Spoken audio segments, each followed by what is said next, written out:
What's happening, fam? L.A.R movement still moving. Book entitled Lessons from a Non-Custodial Father at Amazon, Kindle, and Create Space. Link will be in the description box below as usual. This was entitled Speaking Single into Existence.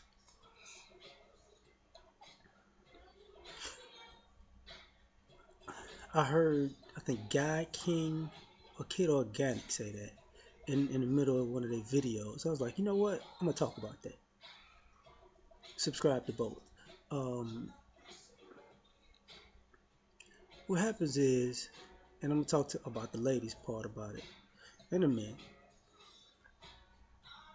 You know, ladies used to say, I'm strong, black, independent woman, and I don't need a man, right? And years later, seem to somehow conveniently forget that they spoke that into existence when they're single. You made your bed, you got to lay in it, right? Guys may say, you know, you got to keep a rotation. Well, when you're looking for companionship, you got to remember you spoke that into existence because you got a rotation. You don't have a companion. You know what I'm saying? So you speaking single into existence.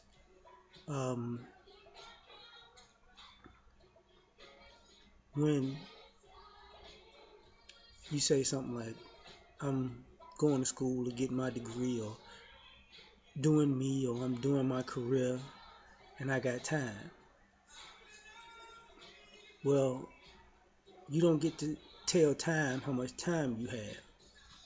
So in essence, you wind up speaking your singleness into existence, because when you feel like you have time, you're also saying that now time should kiss your ass. Don't work like that.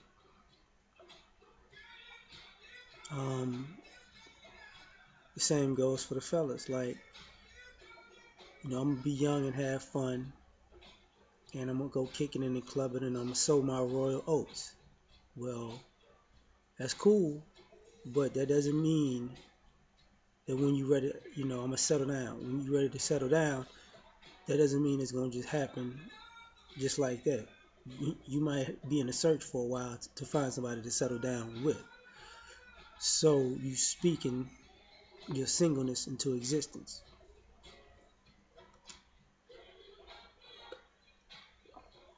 You know, ladies that say something like, I'm not gonna settle, which is asinine because everybody settles and somebody's gonna have to settle for you. But guess what? Since you're not gonna settle, and your standards are gonna be ever changing and ever moving, when you want to settle, nobody's gonna settle for you. So you wind up speaking that singleness into existence.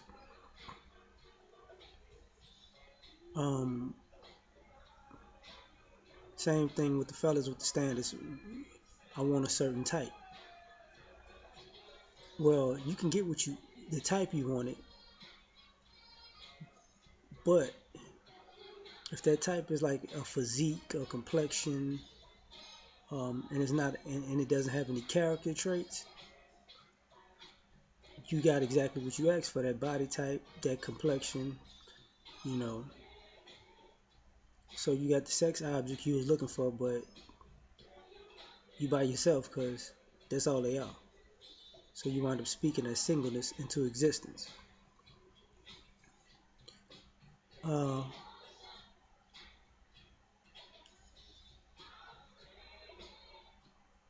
how can I say this? Ladies and their friends, your friends and family, you need to get their approval to be with somebody. Well, when you can't make your own mind up and you need other people to do it for you, you're going to get what you get. Because, ironically, you expect people around you to choose who you want to be with for you.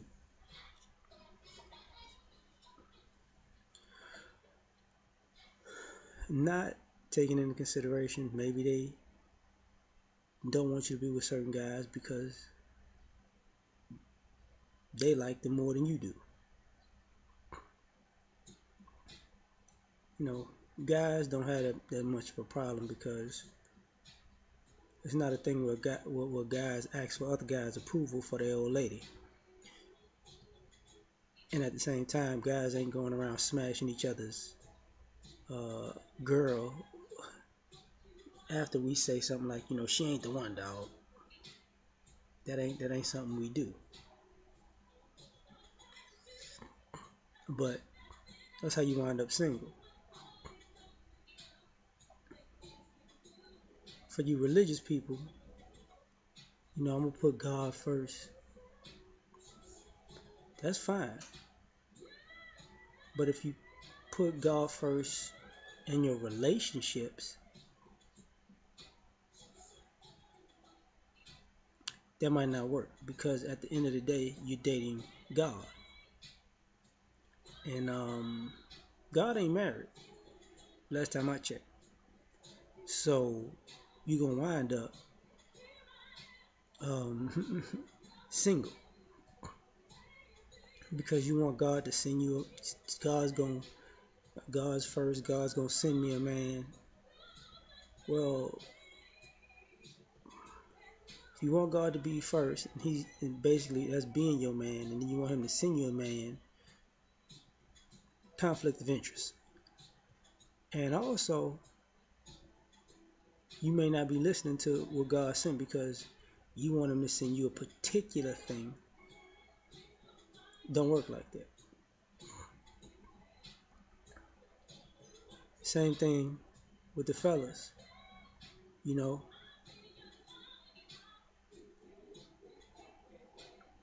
We are not religious like that, but we'll let God or the universe bring a woman into our lives. But sometimes we take everything as a clue and never pick the one person.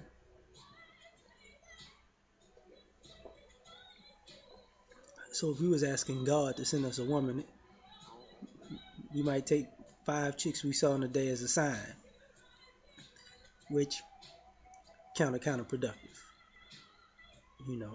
Greed. And I think I got to get into that. Greed is another reason.